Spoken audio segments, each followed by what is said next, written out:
ராஜாக்களின் முதலாம் புஸ்தகம் 6ஆம் அதிகாரம்.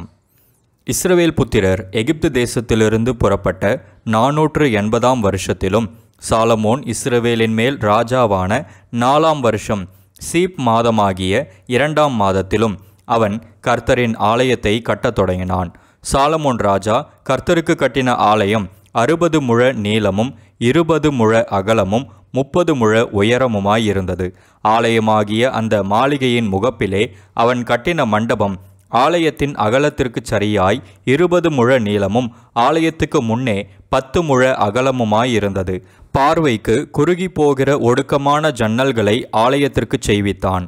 அவன் தேவாலயத்தின் சுவரும் சந்நிதி ஸ்தான சுவரும் ஆகிய ஆலயத்தின் சுவர்களுக்கு அடுத்ததாய் சுற்றுக்கட்டுகளை கட்டி அவைகளில் அறைகளை சுற்றிலும் உண்டாக்கினான். கீழே இருக்கிற சுற்றுக்கட்டு 5 முழ அகலமும், நடுவே இருக்கிறது 6 முழ அகலமும், மூன்றாவதாயிருக்கிறது 7 முழ அகலமுமாயிருந்தது. அவைகள் ஆலயத்தினுடைய சுவர்களிலே தாங்காதபடிக்கு ஆலயத்தைச் சுற்றிலும் புறம்பே ஒட்டுச்சுவர்களை கட்டுவித்தான். ஆலயம் கட்டப்படுகையில் அது பனி தீர்ந்து கொண்டு வரப்பட்ட கற்களாலே கட்டப்பட்டது.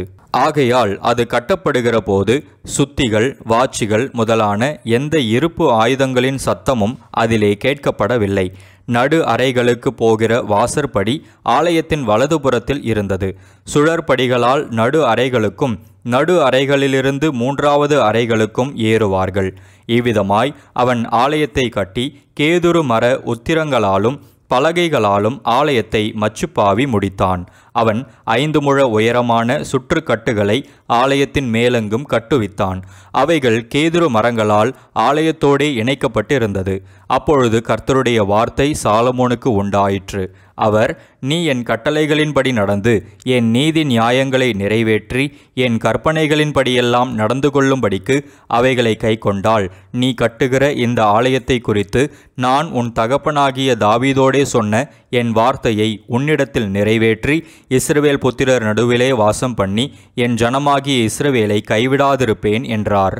அப்படியே சாலமோன் ஆலயத்தை கட்டி முடித்தான். ஆலயத்துச் சுவர்களின் உட்புறத்தை தளம் தொடங்கி சுவர்களின் மேல்மச்சு மட்டும் கேதுரு பலகைகளால் மூடி இப்படி உட்புறத்தை மர வேலையாக்கி ஆலயத்தின் தளத்தை தேவதாரி விருட்சங்களின் பலகைகளால் தளவரிசைப்படுத்தினான்.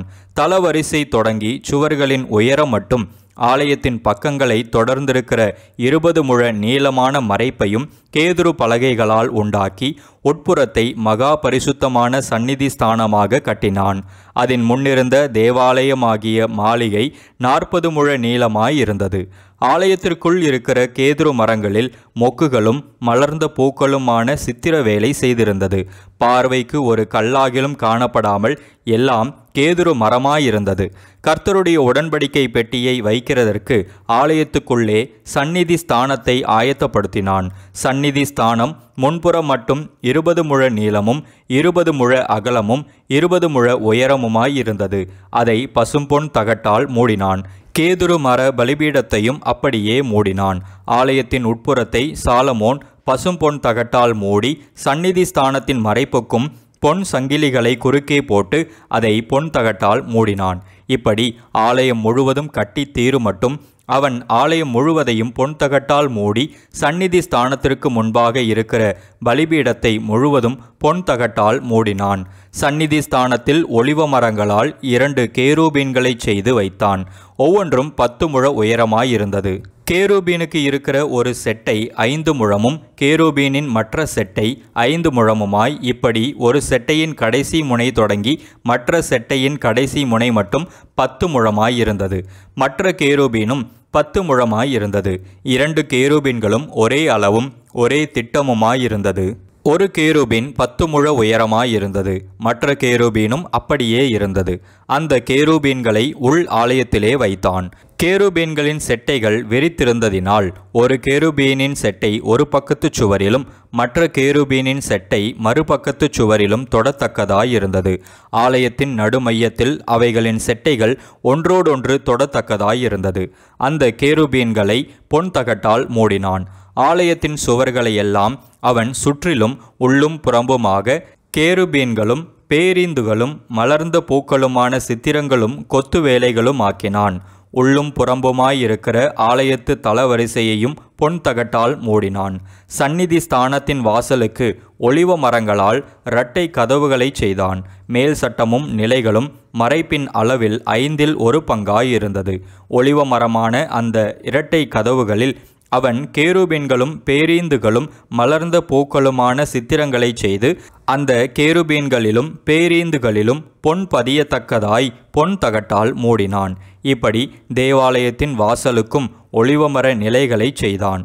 அது சுவர் அளவில் 4/4 இருந்தது. அதன் 2 கதவுகளும் தேவதாரி பலகைகளால் செய்யப்பட்டிருந்தது. ஒரு கதவுக்கு 2 மடிப்பு பலகைகளும் மற்ற கதவுக்கு 2 மடிப்பு பலகைகளும் இருந்தது.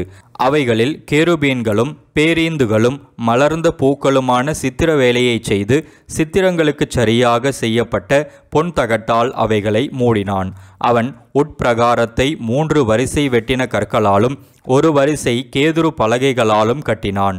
4ஆம் வருஷம் சீப் மாதத்திலே கர்த்தருடைய ஆலயத்துக்கு அஸ்திபாரம் போட்டு 11ஆம் வருஷம் பூல் என்னும் 8ஆம் மாதத்திலே அந்த ஆலயம் முழுதும் சகல சட்ட திட்டத்தின்படியே 1 பங்கும் குறையாமல் கட்டி தீர்ந்தது.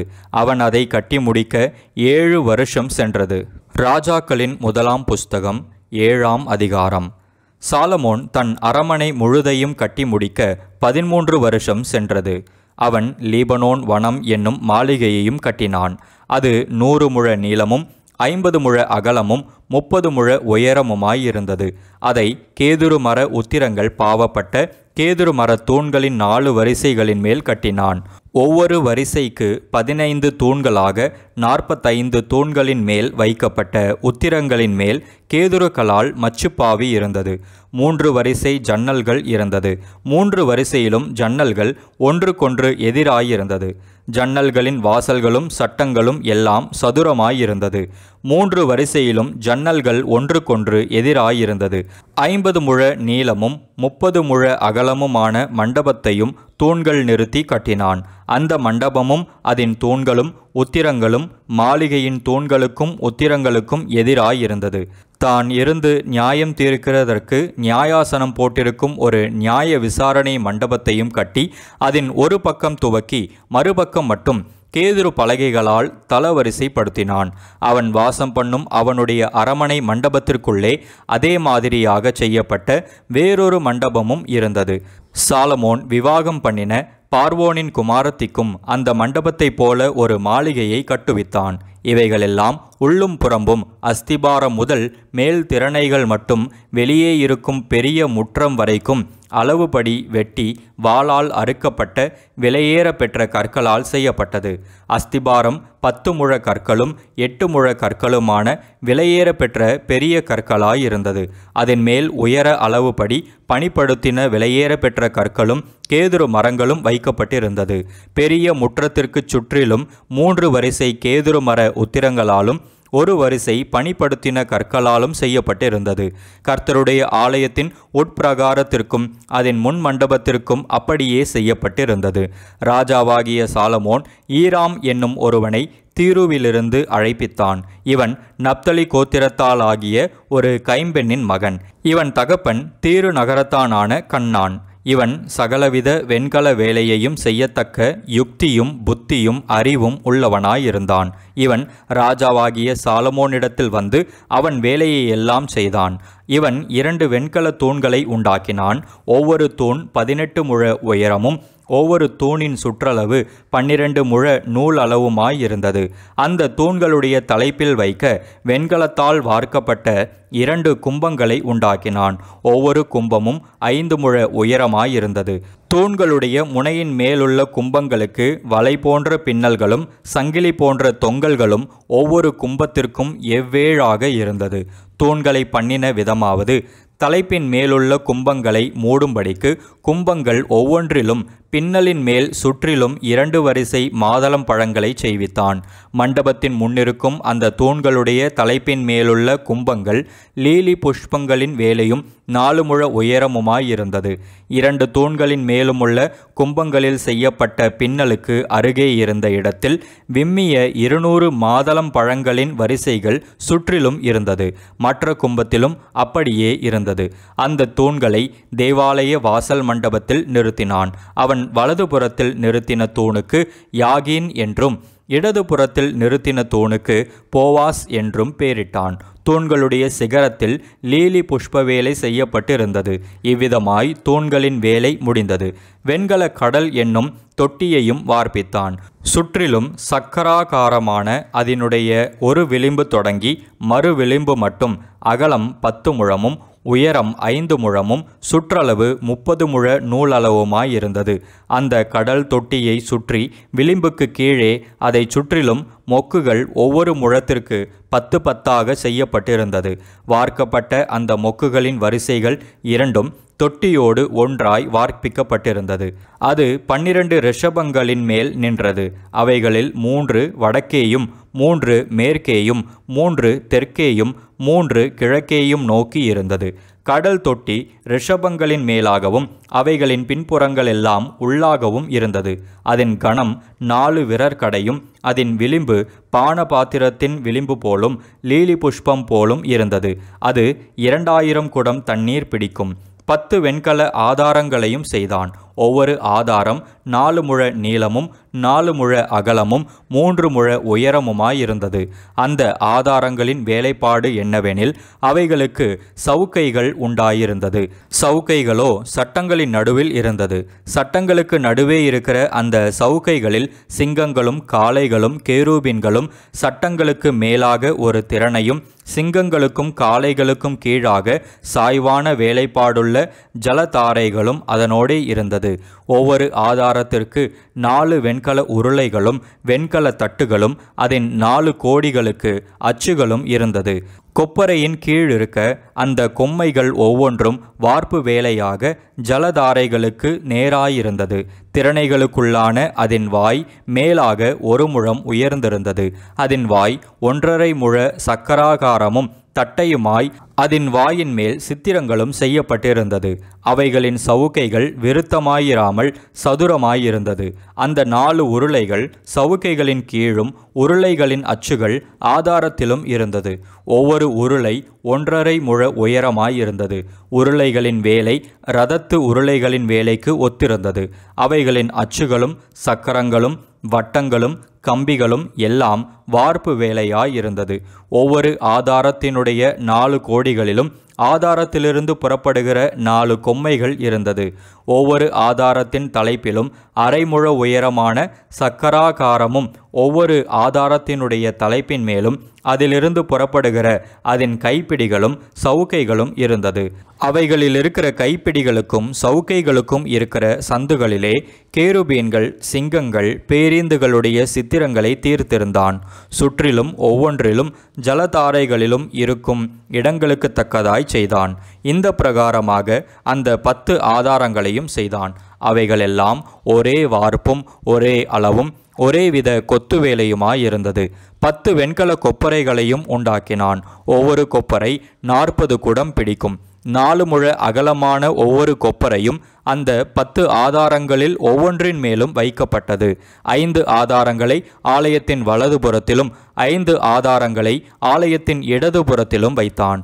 கடல் தொட்டியை கிழக்கில் ஆலயத்தின் வலதுபுறத்திலே தெற்குக்கு நேராக வைத்தான். பின்பு ஈராம் கொப்பரைகளையும் சாம்பல் எடுக்கிற கரண்டிகளையும் கலங்களையும் செய்தான்.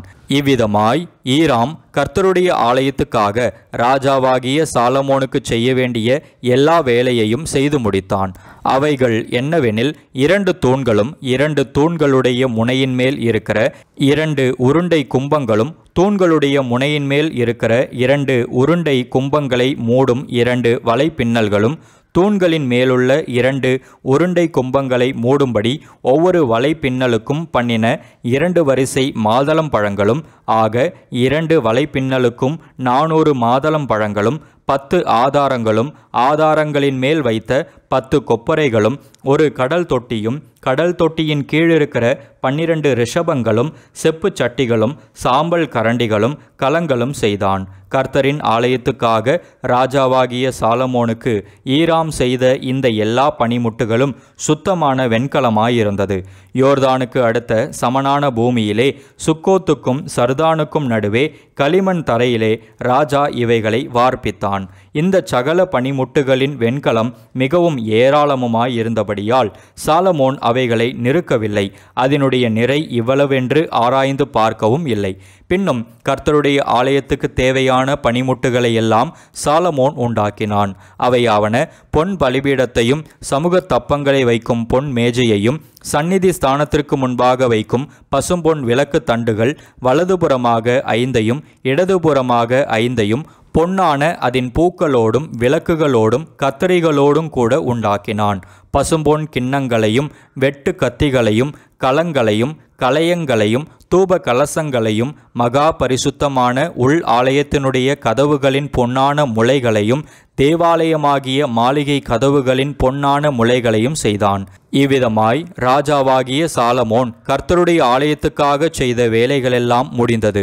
அப்பொழுது சாலமோன் தன் தகப்பனாகிய தாவீது பரிசுத்தம் பண்ணும்படி நேர்ந்து கொண்ட வெள்ளியையும் பொன்னையும் பணிமுட்டுகளையும் கொண்டு வந்து கர்த்தருடைய ஆலயத்தின் பொக்கிஷங்களில் வைத்தான்.